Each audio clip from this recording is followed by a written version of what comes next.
എന്തൊക്കെ ഭക്ഷണങ്ങൾ നമ്മൾ ആഡ് ചെയ്യണം, നമ്മൾ ഒരുപാട് കഴിക്കണം, ഇങ്ങനെ മൂത്രാശയ കല്ലുള്ള ഒരാളാണെന്നുണ്ടെങ്കിൽ എന്തൊക്കെ ഭക്ഷണം പിന്നെ നമ്മൾ ഒരുപാട് കഴിക്കണം എന്നതിനെക്കുറിച്ച് നോക്കാം. ആദ്യത്തെ അതിൽ പ്രധാനപ്പെട്ട കാരണം എന്ന് പറഞ്ഞാൽ നമ്മുടെ ശരീരത്തിൽ ജലാംഗ എന്നുള്ളതാണ്. അതായത് ഒരുപാട് വെള്ളം കുടിക്കുക, മിനിമം ഒരു 2 ലിറ്ററെങ്കിലും വെള്ളം കുടിക്കുക. കാരണം നമുക്കറിയാം ശരീരത്തിലെ വേസ്റ്റ് പ്രൊഡക്റ്റൊക്കെ ഒരു പരിധി വരെ പോകുന്നത് നമ്മുടെ മൂത്രത്തിലൂടെയാണ്. അപ്പോൾ നമ്മൾ എത്ര വെള്ളം കുടിക്കുന്നോ അത്രയും നമ്മൾ മൂത്രം ഒഴിക്കുകയും ആ മൂത്രത്തിലൂടെ നമ്മുടെ ശരീരത്തിലുള്ള വേസ്റ്റ് പ്രൊഡക്ട്സ് ഒക്കെ പോകാൻ വേണ്ടിയിട്ട് നമ്മൾ ഹെൽപ്പ് ചെയ്യുകയും ചെയ്യും. അടുത്തത് നമ്മൾ ആഡ് ചെയ്യേണ്ടത് തേങ്ങാവെള്ളമാണ്. തേങ്ങാവെള്ളം ഒരുപാട് കുടിക്കുക. ഈ തേങ്ങാവെള്ളം കുടിക്കുന്നതിൻ്റെ എന്താണ് അതുകൊണ്ടുള്ള ഗുണം എന്ന് വെച്ചാൽ, നമ്മളിങ്ങനെ തേങ്ങാവെള്ളം ഒരുപാട് കുടിക്കുന്നത് കൊണ്ട് നമ്മുടെ മിനറൽ ഫോസ്ഫേറ്റ്, നമുക്കറിയാം കാൽഷ്യം ഫോസ്ഫേറ്റ് ആണ് മൂത്രത്തിൽ ഉണ്ടാകുന്ന ഒരു തരം കല്ല് എന്ന് പറയുന്നത്.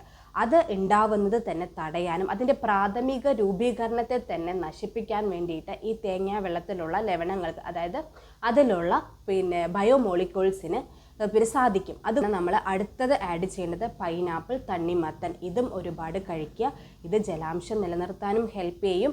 അതേപോലെ തന്നെ ഇതിൽ ഒരുപാട് ഫൈബ്രിൻ ഉണ്ട്. ഈ ഫൈബ്രിനൊക്കെ നമ്മുടെ കല്ലുകൾ ഉണ്ടാകുന്നത് തടയാൻ വേണ്ടിയിട്ട് നമ്മൾ ഹെൽപ്പ് ചെയ്യും. ചെറുനാരങ്ങയിലൊക്കെ ഒരുപാട് സിട്രേറ്റ്സ് അടങ്ങിയിട്ടുണ്ട്. ഇതും നമ്മുടെ മൂത്രത്തിൽ കല്ലുകൾ ഉണ്ടാകുന്നത് തടയാൻ വേണ്ടിയിട്ട് ഹെൽപ്പ് ചെയ്യും. അപ്പോൾ ഒരുപാട് ചെറുനാരങ്ങയുള്ള ഭക്ഷണം, വെള്ളമൊക്കെ ആയിട്ട് നമുക്ക് ആഡ് ചെയ്ത് വേണ്ടിയിട്ട് നമുക്ക് കഴിക്കാവുന്നതാണ്. ആഡ് ചെയ്യേണ്ടത് ക്യാരറ്റ്, പാവയ്ക്ക എന്നിവയാണ്.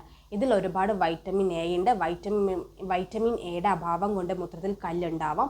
അപ്പോൾ അത് സോൾവ് ചെയ്യാൻ വേണ്ടിയിട്ട് നമ്മൾ ക്യാരറ്റും പാവയ്ക്കയും കഴിക്കുകയാണെങ്കിൽ നടക്കും. അതേപോലെ തന്നെ ഇതിൽ ഒരുപാട് പ്ലാന്റ് ആസിഡ്സ് ഒക്കെ ഉണ്ട്.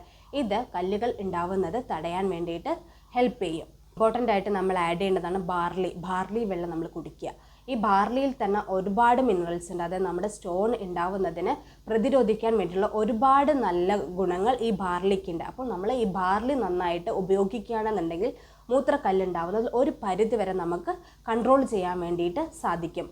അതേപോലെ തന്നെ അടുത്തത് എന്ന് പറഞ്ഞാൽ ഉപ്പ് നമ്മൾ കഴിക്കുന്നത് കുറയ്ക്കുക. അതായത് 2300 മില്ലിഗ്രാം ഉപ്പ് കഴിക്കണം എന്നാണ് ഒരാൾ. അത് ഇങ്ങനെ മൂത്രാശയ കല്ലുള്ള ആൾക്കാരാണെങ്കിൽ അതൊരു 1500 മില്ലിഗ്രാം ആക്കി കുറച്ചിട്ട് അങ്ങനെ ഉപയോഗിക്കും. അടുത്തത് നമ്മൾ ആഡ് ചെയ്യേണ്ടത് വാഴപ്പഴമാണ്. വാഴപ്പഴം നന്നായിട്ട് കഴിക്കുക. അതിൽ വൈറ്റമിൻ B6 ഉണ്ട്.